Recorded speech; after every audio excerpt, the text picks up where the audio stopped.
Doctor Who is 50 years old. Why do you think it's lasted so long? Why has it lasted so long?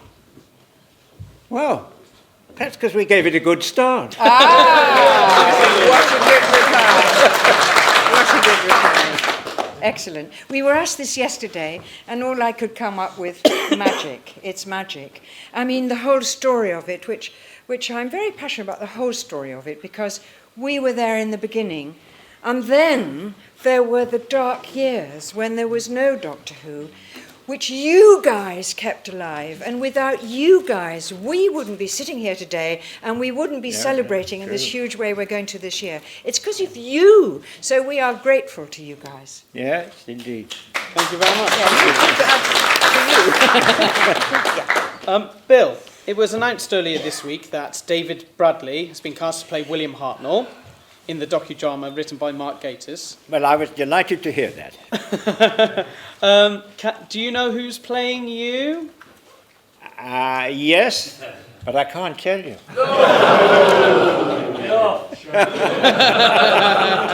No, listen, you know what, we were talking before. It's in his contract. It says, if you talk about it, we will clap you in irons. And, So you'll be carted away. So So a he typical mustn't say. BBC contract then, really? Well, it was a very, very, very long contract. Was it really? Was it? Oh, it's enormous. All things you're not allowed to say, and you mustn't All do things it. you mustn't say, you mustn't talk about it, etc., etc. It's so bizarre. So it'll all be revealed Will be revealed. one day. I don't know when. Yeah. Sometime Watch this your year. space. Sometime this year. Fantastic. I got the most Bet. extraordinary letter from the BBC. Am I allowed to say it, Matt? Shut up. I will So anyway. you just got an extraordinary letter The from the most BBC. extraordinary letter from the BBC. And I couldn't quite make out what it was saying. It was saying, so this is the great big year, yes, and it's all going to be terribly exciting, yes, and if you are asked to do things which you're not quite sure about, please be in touch with us. I thought, I don't know what this is saying, and so I called up Matt. He said, they're trying to keep control. As though any of the other channels could possibly do anything about Doctor Who. I mean, Yeah, sorry, I'm sorry. No problem. Anneke, yourself and obviously the much missed Michael Craze worked with both William Hartnell and Pat Troughton. Now, most fans, in my opinion, remember you more as a second Doctor companion. What do you consider yourself, a first Doctor or second Doctor, or it just doesn't matter? Second Doctor, really, only just because we had more stories and we had more fun. Like that, yes, yes. So it was more fun with working with Pat? Yes, I mean, he wasn't quite so difficult, was he, when you were working with him? Bill? Yeah. Oh, no. No, you see. Not no. at all. No. Not at all. I think we He had was the very worst of it. excited by it. It was Yes. all going to be terrific. And I mean, that was him.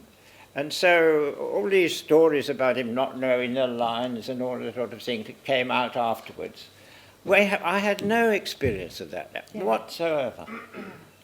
He was always very, very good. He was a very accomplished film actor. Very. Thank you. A question for both of you. Actors always speak about the fun that they had in rehearsals and how much enjoyment they got out of rehearsals. But what are your memories of the BBC canteen? My memories of the BBC canteen when we were at Riverside were so bad that I started a little group with Verity, who was a very good cook, and apart from her other maid to claim, and the thing was we had a very short lunch break, so we only had an hour, so it had to all be ready, and we said, well, all right, we'll do it one each, and that'll be 4 days. We've got a month, and so we used to cook up, with the help of my wife, of course, a meal, and I always remember Bill coming in. He came in, and he had a magnificent basket from Fortnum and Mason's. Wow. That was pretty good. Wow. I don't think ours were as good as that, but they were better than the BBC canteen at Riverside in those days. It was very primitive. Well, I have to admit that when working with Patrick Troughton, we didn't bother with the canteen at all. We just went straight to the bar. Did you... Now, during the 60s, Doctor Who had quite a huge pressure, a grueling schedule. Do you think that's true to say? A grueling schedule? You were filming all the time, it was back to back. You didn't have much time off during your time in Doctor Who? Well, I don't think we had much time off, but it was always busy. We were busy, yeah, I suppose we were. But I like that. I mean, I like when I'm working and a lot of things are happening. Yeah. It's when you go on a big film, as I did sometimes, and hang around. Yeah. My experience of that... Boring. Very boring. Yeah. Very boring. What I remember was that, having worked in the BBC from very young, this was how you expected to work. You expected to work like that. You know, you work 6 days a week. Listening this morning earlier on to Carol Ann Ford, I found that interesting, because she was saying, you know, how she couldn't step out of the front door and everybody... I never had any of that. When Mike and I got the characters, we were left alone. We weren't hassled by the public at all. I don't know, nobody sort of noticed, really. Would have you liked to have been hassled? No, I wasn't. I like it now, because I like to show off.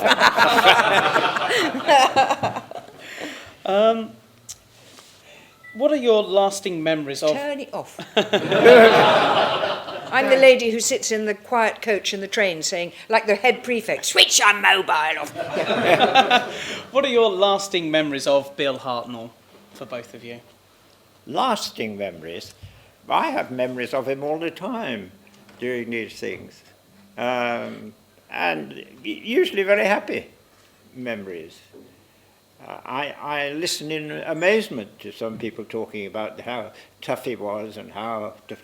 I mean, I think it was partly that he had he'd sort of made his mark playing these tough sergeants in Carol Reed's film, The Warehead, all these things. And sort of one had an image of him as that, because they were very successful films. But it was entirely another side to Bill. Bill had started as an actor in farce. He was, if you know anything about the Aldwych farces, Ralph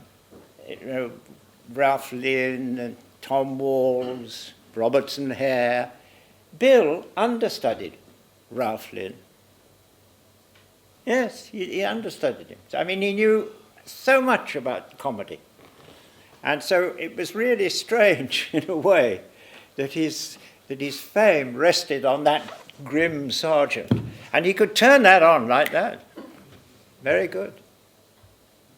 One of the things that I've learnt today is that when I talk about him, then I talk about my experience with Michael and I, and how towards the end, and you know, it was the end, and he wasn't well, and he was grumpy and stuff.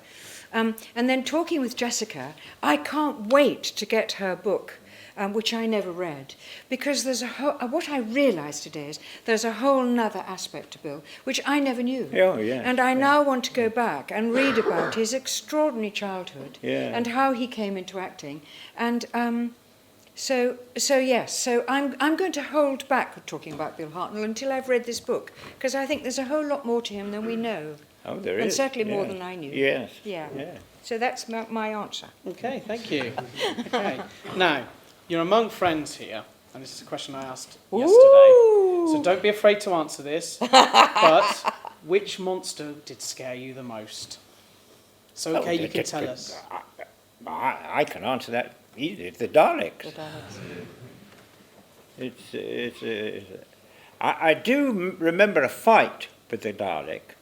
And I don't know whether it was the first one that they appeared in or the second, but I know that I had to struggle and get the top off And I hadn't, that was going to be the cut. But I obviously looked as if I was doing more, and I put my hand inside, and I pulled out, feeling around in the bottom, I pulled out a sort of dirty old dishcloth. And then cut. And I said to Warren, you know, you're keeping that, aren't you? He said, oh, no. We'll go down with you like that and then finish. So they didn't use it. I'm amazed I didn't know the tops came off in those days. So for me, it would have to be the Cybermen, you see, because, you know, the Cybermen was the first time we'd seen them. We'd seen them. And I was allowed to do a blood-curdling Polly scream, which I love doing. Yeah. I've just done one recently for Big Finish, and no, I'm allowed to say. And I went in for just a couple of lines and a scream, and I said, "Okay, what kind of a scream would you like? Little, a gasp, or a blood-curdling scream?" They said, "Blood-curdling." Of course. Bill, are you looking forward to your appearance in Australia later this year? I'm not going to Australia this year. Oh, right. No.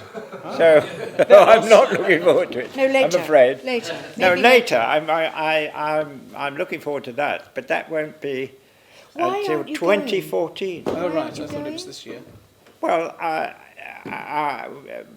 won't go into the gory details, but I have a little operation in my eyes. Ah, yes, that's and yes. So that's why I'm not going. Not because you're not being accompanied, because I'd come with you. You tell them. I'll tell them. You can have Anneke Wills. Anneke, your book last year, In Focus, which is an absolute wonder, and I think there may be just one or two left over there, has been received by so many and got really good feedback. Oh, good.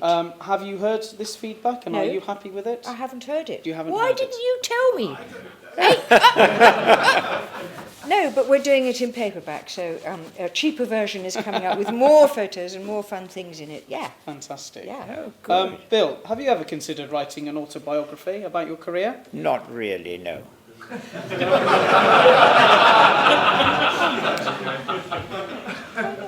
Well, I think, I imagine you've got to be, I enjoyed my career, but I enjoyed all my career.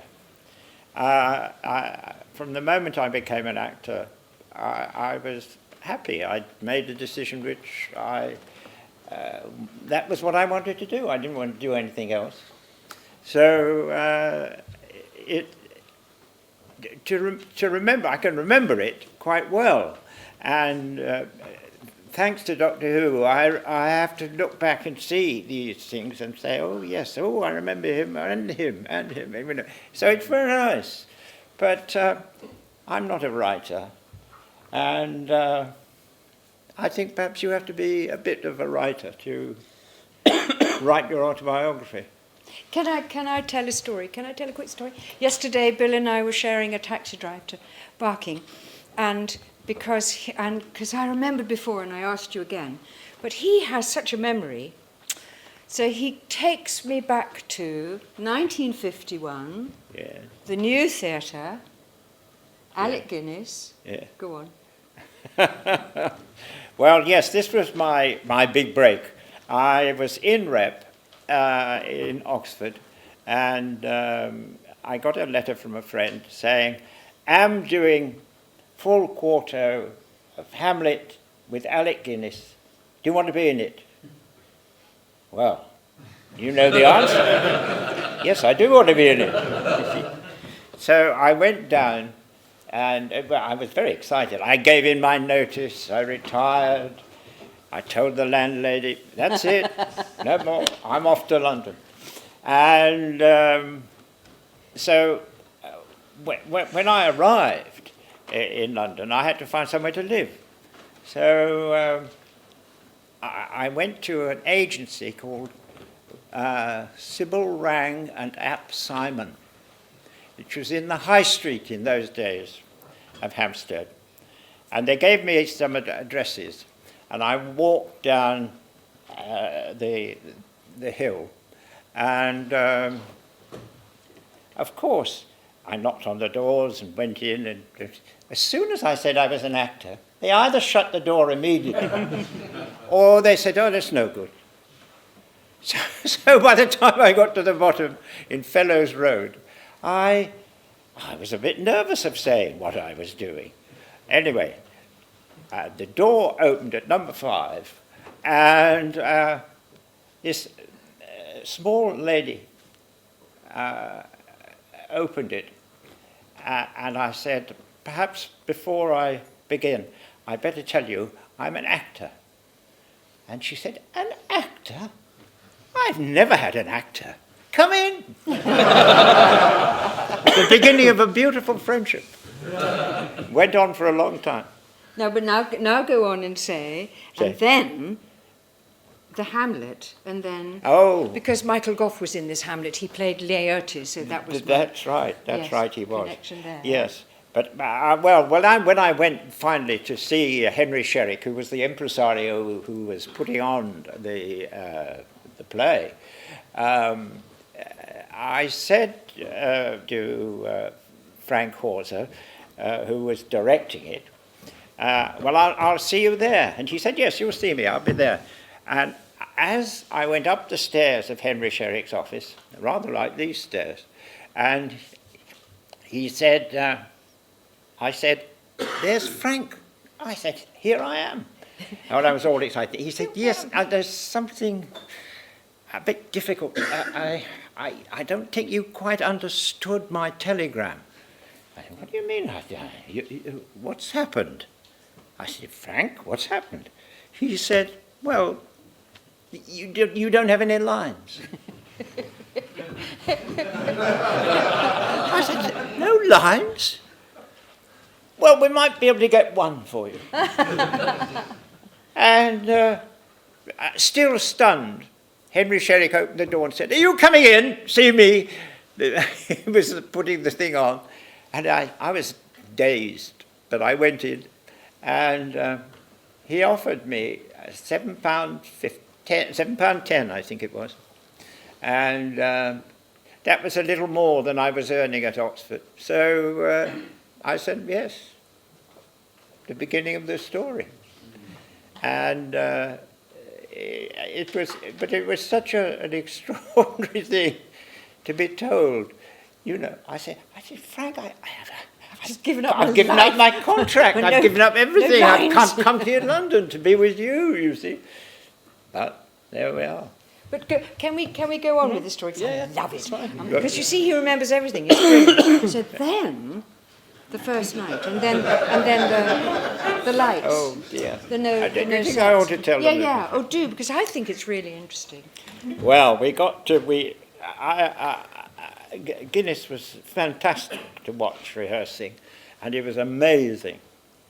And I was sort of totally aghast, thinking, what the hell am I doing here? You know, I better get back to rep. He was wonderful.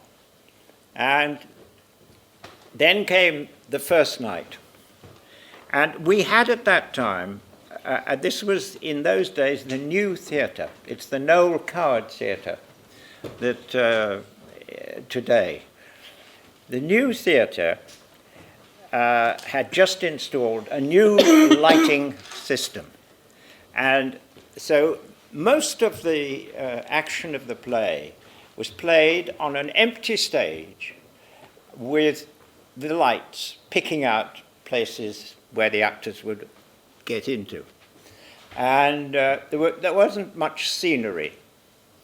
I think there was an arch at the back, that was about all. And we got to the ghost scene on the first night, that was fine, except that just before the end, before the ghost goes off, the lights went all like that. There was total darkness. And I couldn't see. I was standing in the wings. I was like this. I couldn't see where the actors were. I knew the audience couldn't.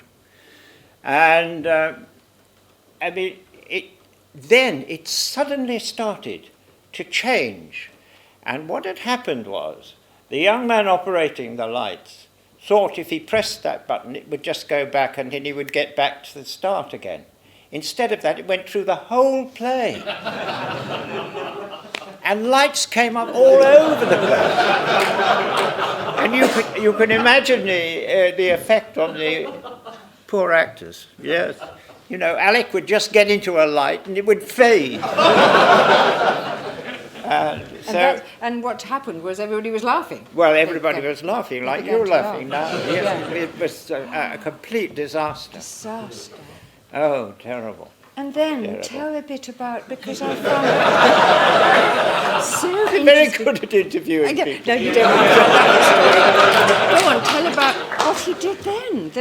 When he did the... Ah, well, he got terrible reviews. Everybody panned it and said Yes. horrible things. And, well, what happened was that Alec, in a sense, gave up. He I don't know quite why, but I mean, he came on to be or not to be, and he just mumbled. To be or not to be, that was the question.